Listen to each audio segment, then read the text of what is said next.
and welcome! The F-15E has finally been released in early access by RAZBAM.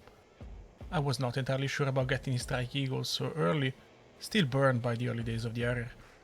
But the devs have done a pretty good job this time. They have published a list of known issues and overall it is enjoyable, especially for the front seat. So why the title? The F-14D, as we know, has been requested every day since the announcement of the Tomcat project 5 or 6 years ago. Blame the Iranians, blame ITAR or someone else, but the result is that the F-14D has not come yet, and may not come for quite a while, and I'm happy to be proven wrong, of course.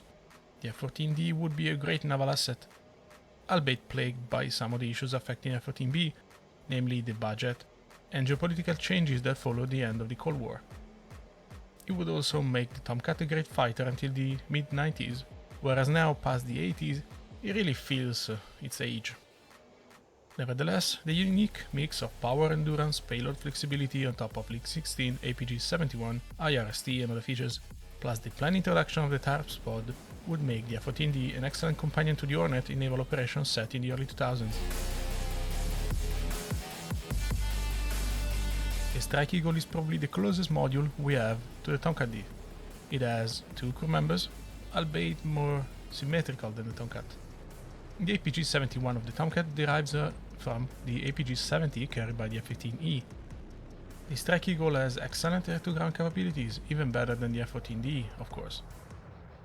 And has grading sensors, albeit not embedded in the fighter and requiring dedicated pods.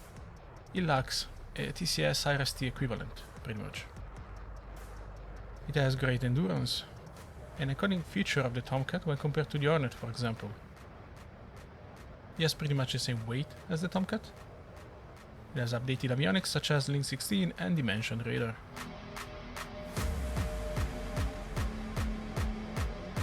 On the other hand, the workload distribution compared to the Tomcat is vastly different. The role of the WISO in the Strike Eagle is less fundamental.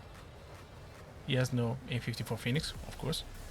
Design-wise, the backseat is kind of bland, without the huge and beautiful 25 cm wide PTID. It's not a Navy fighter, which means using different procedures, albeit marginally, and of course, no naval operations. It has a performance somewhat comparable to the F-14B, although a lot depends on the loadout. But it has a lower top speed. More on this later. I'm not properly familiar with the APG-70 yet, but I'm going to miss the DDD. That little display is incredibly powerful. Finally, it lacks the charisma of the Tomcat. There is something boring about the F-15 and the F-16 too, but the Navy fighters have. Oh well, the gustibus. But there are still some advantages. So I play the Tomcat front backseat, as it just works better this way in single player. So I have to rely on Iceman. Having a stick in the back can help to make some phases smoother. Since the Phoenix was considered outdated by the mid-80s, and the M52 was cancelled, and as I've demonstrated, the M54C5 manually lofted is even better than Phoenix up to 50 nautical miles, carrying the late AMRAAM C is not a bad option. It seems that RAZBAM has done an incredible job with APG-70, and if you know me, you know how much I love to see believable and complex avionics. Hat off to Gallinet and RAZBAM on this one. The APG-70 definitely deserves an in-depth look. Speaking of which, make sure to check Quagos' work about radars performance in DCS. The link is in the description below.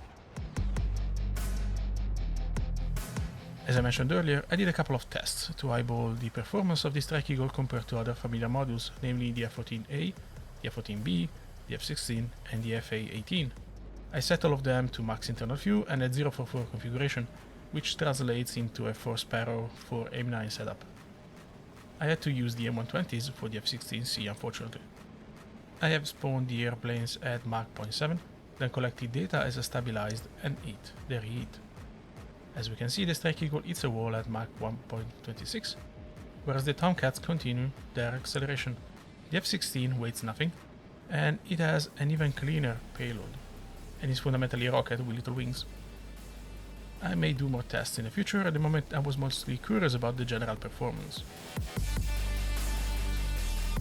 To wrap this up, the Strike Eagle will be a good complement to the Backseaters' lineup.